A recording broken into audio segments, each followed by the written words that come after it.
you can stop asking that question, okay? I'm going to be calling the defenses, okay? So we're clear. So you don't have to ask that again. I never want to call for somebody's job, but they should fire him they should make history.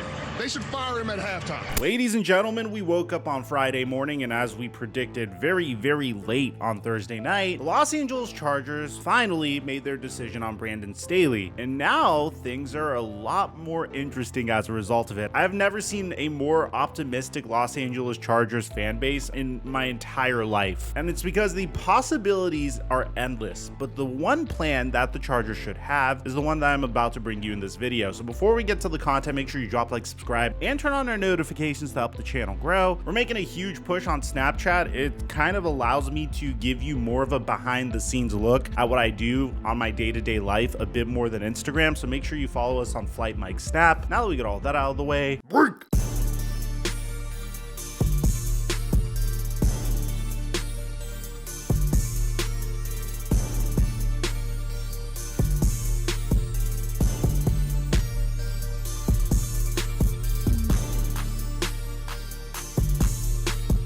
Ladies and gentlemen, Christmas is here! every time PrizePicks does this promo, we make money. And it's because all Kevin Durant needs is to score 1 point on Christmas Day for his square to hit, which means we only need to get 1 pick correctly in order to 3x our money. I make my picks on my Instagram story each and every day that I play PrizePicks. I post my followers that win on my story as well. And if you haven't played PrizePicks yet, this is the best time to do so because your chances of making money are so much higher. Just use my promo code microphone when you sign up on PrizePicks to double your deposit up until $100. And thank you, PrizePicks, for the sponsor. Mic check 1 2 1 2. What's going on, everybody? Brandon Staley has officially been fired, and if you just look at this man's body of work, it's not really a shock why he got fired. I mean, if you look at the Los Angeles Chargers, the surprising part is the fact that Tom Telesco got fired. And of course, I know the hardcore Chargers fans might say, Mike, Tom Telesco stinks. He brought in J.C. Jackson. but the thing is, Tom Telesco made some very intelligent decisions. I mean, he was the general manager of the Chargers when they drafted Justin Herbert, which was a huge pivotal moment for the Los Angeles Chargers. He is, of course, the reason why the Chargers brought in Brandon Staley, but the thing is, for the most part, he made decisions that made sense. For instance, in the summer of 2022, when he traded for Khalil Mack, signed J.C. Jackson, and also brought in Sebastian Joseph Day and Morgan Fox. Unfortunately, for some reason, Brandon Staley's defense wasn't one of the most feared defenses in the NFL, even though on paper it should have been. J.C. Jackson was obviously a huge disaster. Khalil Mack is having one of his best seasons of his career, and for some reason the Chargers consistently blew leads throughout the year. But in the case of Brandon Staley, the number one issue with the Los Angeles Chargers over the past 3 seasons is very similar to their biggest issue during the Anthony Lynn era. The fact that they weren't able to manage late game situations. During the Brandon Staley era, they lost 5 games that were within 1 score, which means Brandon Staley was terrible at situational football, and we kind of had this idea from the get-go. I mean, remember, we're talking about a guy whose first season concluded with an opportunity to tie with the division rival Las Vegas Raiders so they both could go into the playoffs. The Raiders seemed content to tie with the Los Angeles Chargers, but for some reason, Brandon Staley really tried to win that game in overtime. If you guys remember, both teams would trade field goals to begin overtime. The Raiders would get the ball back with about 4.5 minutes left. They would get the ball past midfield, but it looked like the Raiders' drive was stalled, and they seemed happy with letting the clock run out so both the Raiders and the Chargers could make it into the playoffs. But for some reason, Brandon Staley called a timeout with 38 seconds left. At the time, Al Michaels and Chris Collinsworth were shocked.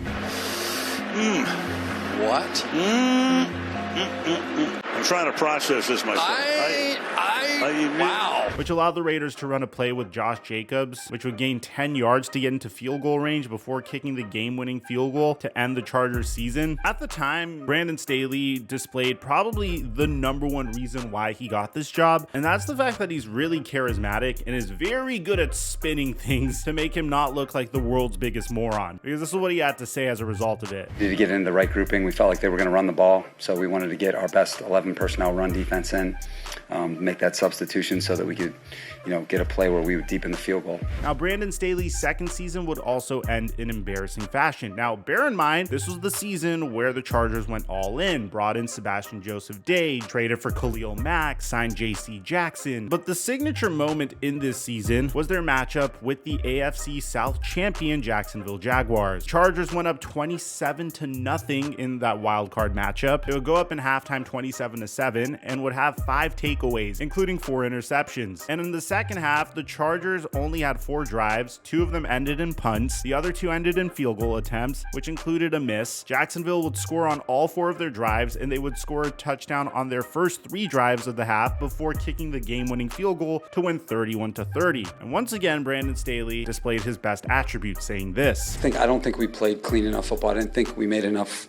winning plays in the second half where everyone's performing their assignment, doing it with the right technique, with the right type of energy. I just think there was a lot of little things in the second half that added up to a big result there. And we got to learn how to come together and close a team out like that in the playoffs. And then we go into this past season where it really seemed like when it rained, it poured. At this point, the Los Angeles Chargers signed Justin Herbert to a 5-year, $262.5 million extension, making him the highest paid quarterback ever based on average annual value, which he deserves, but it just shows that the Chargers really squandered a remarkable opportunity by wasting this talented core on an incompetent head coach, because your best opportunity to compete for championships is when your very talented QB is on a rookie scale contract. And in this case, the Chargers weren't able to do anything with Justin Herbert's rookie scale contract. And on top of that, it just became embarrassing. It was blown lead after blown lead, or they would just miss out on winning close games. In week 1, they would blow a 4th quarter lead to the Miami Dolphins, with the defense allowing a touchdown in each quarter. In week 2, they led most of the game against the lowly Tennessee Titans before they had to rally and force overtime with the last-second field goal. They would get the ball to start overtime, but would go 3 and out, give the ball back to the Tennessee Titans, who would kick the game-winning field goal. So they would start 0-2. Against the Dallas Cowboys in week 6, they kept it close most of the game before they allowed the Cowboys to score a late go-ahead field goal and threw a game-sealing interception to lose by 3. They lost by 2 touchdowns to Kansas City, and then in week 10, they got embarrassed by the Detroit Lions. Their defense couldn't stop the Detroit Lions offense at all, and the Lions would kick the game-winning field goal to beat the Chargers 41-38. Despite the offense being prolific as ever, the defense couldn't stop the Lions. Isn't Brandon Staley's bread and butter supposed to be defense? So this brings us all the way to what happened on Thursday Night Football. Easton Stick went up against AOC. It was embarrassing as ever. They would lose 63-14. Following this, Brandon Staley was asked whether or not he should be the coach, and this is what he said.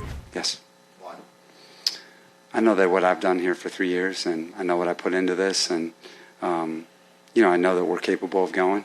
I know the type of coach that I am. I believe in myself. But again, this isn't about me. This is about a group that's hurting in there.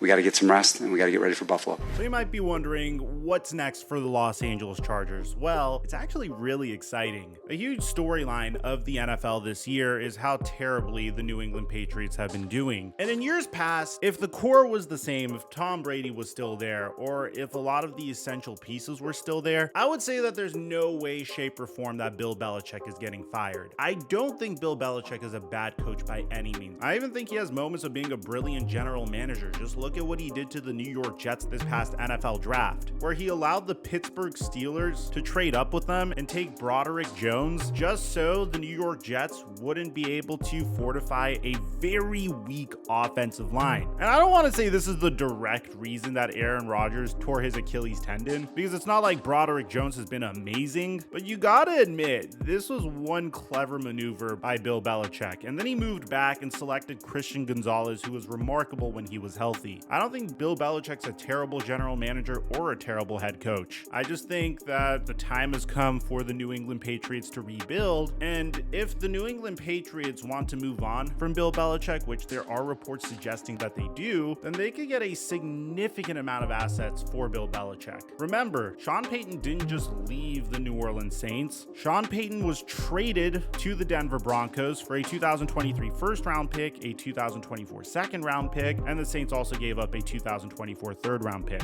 So it's not like Bill Belichick is just leaving for free. And if you ask me, I feel like the demand for Bill Belichick would be significantly higher than the demand for Sean Payton. With all due respect to Sean Payton, he's the perfect example of what the right head coach could do for a struggling team. And in the case of the Los Angeles Chargers, it was very clear based off of the examples I gave to you that the problems that the Chargers were having weren't from a talent perspective. It was from a horrific game management perspective. And Bill Belichick is a master of situational football. And we're consistently hearing reports that he's probably going to get fired. And it's coming from more and more credible sources, like Jeff Howie, for instance, who is a national insider for The Athletic, says that signs have pointed towards this being the final 4 games of Bill Belichick's unprecedented tenure with the New England Patriots, according to sources close to the situation. Kieran and Howie both have sources now indicating that Bill Belichick will likely be out as the Patriots head coach. If you're Bill Belichick, man, you have nothing to play for on the New England Patriots. You are going to have a statue outside of Gillette Stadium one day. I'm a firm believer that it wasn't just Tom Brady that carried Bill Belichick. It was a perfect combination of both of them that worked together and were really freaking good at their jobs, which resulted in them winning all of those Super Bowls together. And I'm not going to discredit either of them because Bill Belichick was able to win as a defensive coordinator before Tom Brady. Obviously, he had talent as well back in that time in the form of Lawrence Taylor, and Tom Brady was able to win without Bill Belichick. And it seems like the number one goal Bill Belichick has now is passing Don Shula for the most wins in NFL history by a head coach. And if we're being honest, you're going to get to that mark significantly faster if you go to a team like the Chargers, as opposed to staying on a rebuilding team like the Patriots, where you have question marks at the quarterback position, you have no talent at the wide receiver position. Your defense, when it's healthy, I guess could be at least above average. If Christian Gonzalez was there, maybe things would be a little bit better. But there are so many issues with this New England Patriots team that if Bill Belichick has the opportunity to jump ship, he should. Now, obviously, every single time he's asked about this, Bill Belichick just says he's getting ready for the next game.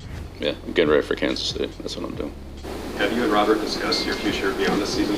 Getting ready for Kansas City. Is that something that you want to continue? Yeah, I'm getting ready for Kansas City. But at the end of the day, this just makes way too much sense for both sides for this not to happen. Now, for those of you guys wondering, the second favorite to become the head coach of the Chargers is Mike McDaniel's offensive coordinator, Frank Smith, which typically for any other team, I would say is a remarkable get, and any team should be excited to have him. But I think Los Angeles Chargers fans are quite literally traumatized from hiring unproven head coaches, so they want a proven head coach at this point. I think this is a home run. I think it's very likely to happen. Bill Belichick gets to go to Los Angeles to coach his final team before trending towards retirement. It's very similar to when Tom Brady got to go to Florida to play his final seasons before retiring for good. It's a comfortable place to be. It's an organization that desperately needs it. It's an organization with a plethora of talent that just needs the right coach. It's only a matter of time before we see this, but let me know in the comment section down below. Now that Brandon Staley's fired, who do you think should coach the Los Angeles Chargers? Aside from that, I'm your boy Mike, and I'm dropping our mic